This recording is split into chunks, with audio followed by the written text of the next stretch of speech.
Bonjour et bienvenue sur ma page Aux délices de Muriel. Je suis contente d'être là aujourd'hui avec vous pour mon tout premier tuto. J'ai donc choisi comme recette le biscuit sec.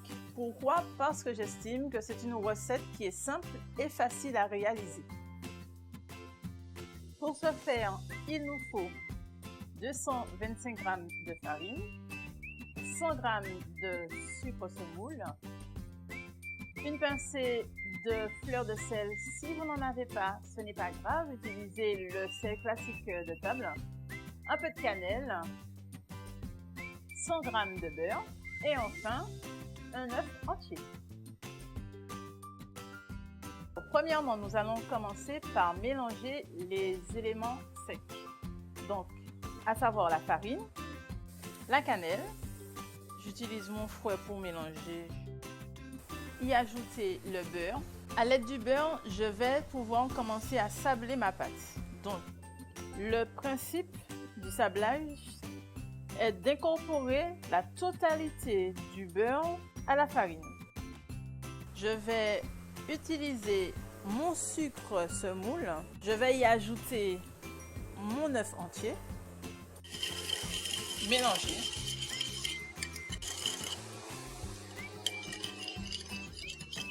Afin d'incorporer plus rapidement, j'aime bien utiliser le système du puits. On y verse le mélange sucre, œuf.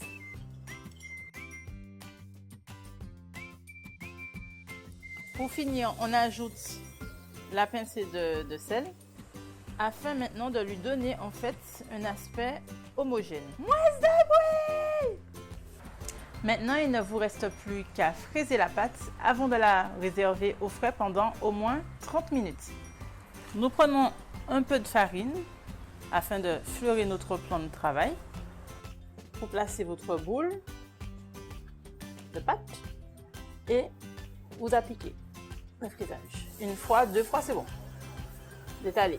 Voilà. Ça y est, votre pâte est prête afin d'être réservée au moins 30 minutes au réfrigérateur.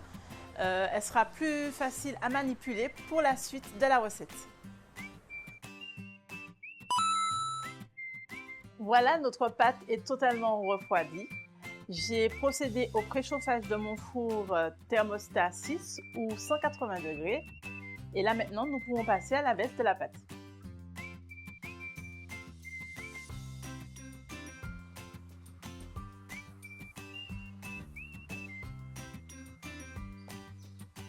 Maintenant, je vais utiliser les différents des emporte-pièces. Je vais opter pour le classique. Il y a la version lisse et dentelée. J'aime bien la partie dentelée, donc je vais utiliser cet emporte-pièces. Voilà. Donc après, on utilise les doigts délicatement. Plus la pâte est froide et plus elle sera facile à manipuler. Et je pose sur mon style pan. Si vous n'en avez pas, vous pouvez utiliser tout simplement le papier sulfurisé que vous poserez sur votre plaque de four. Il faut à chaque fois récupérer sa pâte, la remettre en boule et l'étaler de nouveau. Recommencez l'opération à chaque fois jusqu'à ce que vous épuisiez votre pâte. Ça y est, nos biscuits secs sont enfin formés. Ils sont prêts à être mis au four pendant au moins 25 minutes. Cependant, j'attire votre attention en fonction de la cuisson du four de tout un chacun. Dès que vous verrez qu'ils commencent à dorer, c'est qu'ils sont prêts.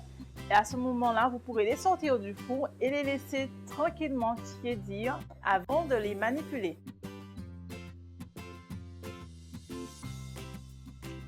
Pendant que nos biscuits secs sont au four, nous allons réaliser la décoration à l'aide du glaçage royal. Pour réaliser le glaçage royal, il nous faudra de la poudre meringue, un peu d'eau et du sucre glace, ainsi qu'effectivement en ustensile le tamis et une cuillère à soupe.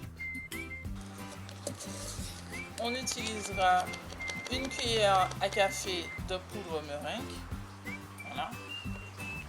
Je vais y ajouter 2 mesures de cuillère à soupe d'eau.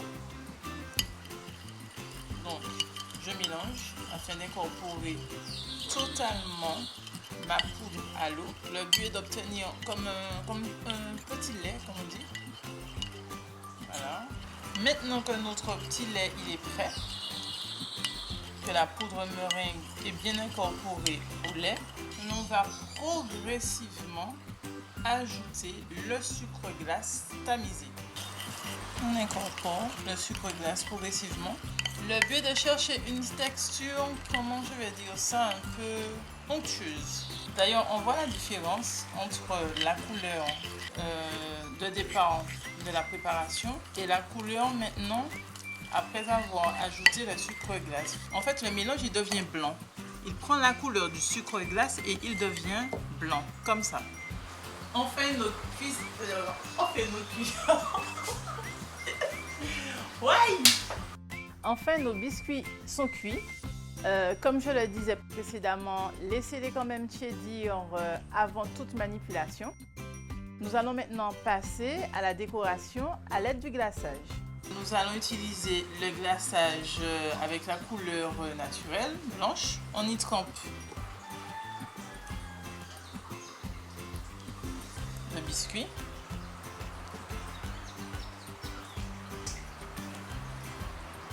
Voilà.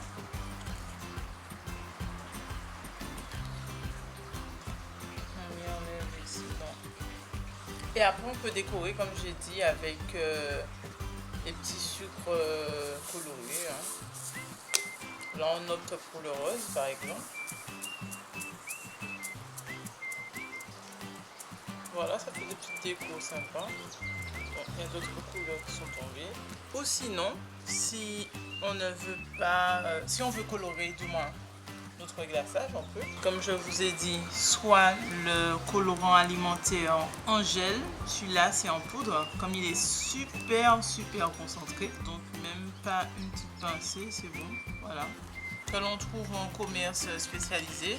Ou sinon, dans les grandes surfaces, vous allez trouver un colorant beaucoup plus liquide. Hein. Bon, écoutez, ça fera l'affaire aussi.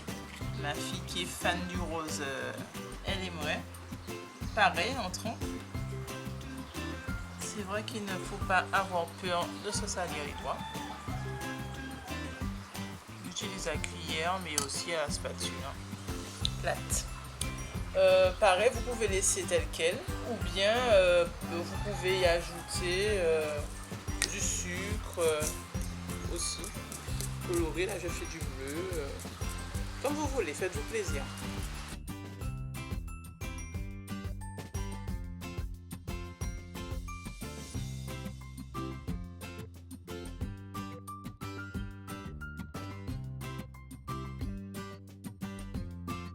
Ça y est, le tuto est maintenant terminé.